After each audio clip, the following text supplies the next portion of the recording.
You know, the talkbacks in Last Out Elegy of a Green Beret are some of the most powerful things that I've ever experienced. Just recently in our preview performance in Washington, D.C., we had the honor to sit in a talkback where Rise Home recipient Jeremy talked about the impacts of the play that were so hauntingly similar to what he thought were his final moments after he had been attacked. And as he lay there fighting for his life, he talked about how this story resonated beat by beat with his memory. On August 5th, the morning of August 5th, called my wife, it's right here, Chelsea, and we had a big argument. You know, we talked about, getting a divorce. She was like, no.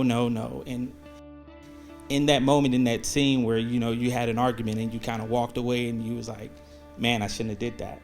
And so we got off the phone without me telling her that I love her, not knowing 4 hours later that I'll be laying in a puddle of blood. And, from being shot 4 times, even having to med it, constantly, I'm in this comatose state, but I could hear people talking. I hear the medics saying, hey, stay with me. But I could feel myself slipping away. And how the story resonates is that in those moments where time is not infinite, where time is so precious, so valuable, you start to reflect on the things you did. And I reflect in that moment like, man, Jeremy, you're an asshole. You didn't even tell your wife you love her. We had 2 younger boys then, and, she was 3 months pregnant at the time also. And in that moment of despair, when everything got really, really dark, I remember asking God, please, Lord, give me the opportunity, to come back as a ghost or as a spirit to see the birth of my son. And in His grace, everything went from dark to light.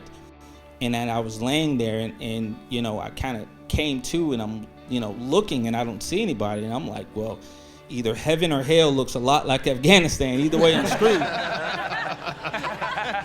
And true story. Just sitting here watching this play, watching the amazing performance.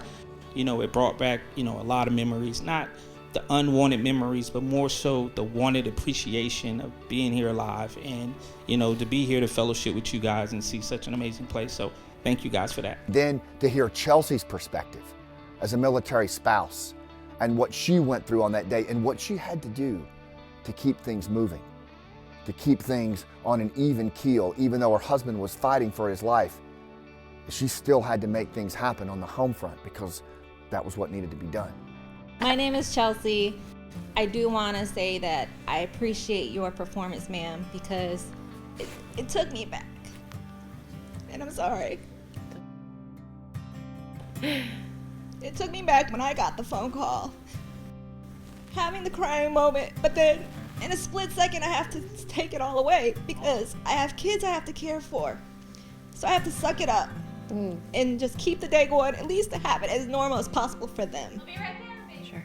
And then turn around and go put on a birthday party.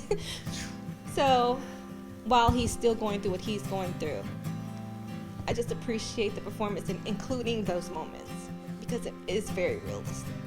Thank you.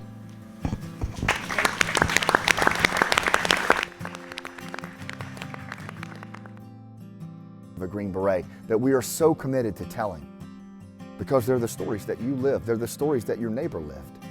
And it's our duty, our job, as the guns of war go silent out in the country and in the world, they haven't gone silent in the minds and hearts of those that fought it. And we can't ever forget that, and that it's our obligation to tell their story. And we're so grateful to Jeremy and Chelsea for their courage in sharing theirs.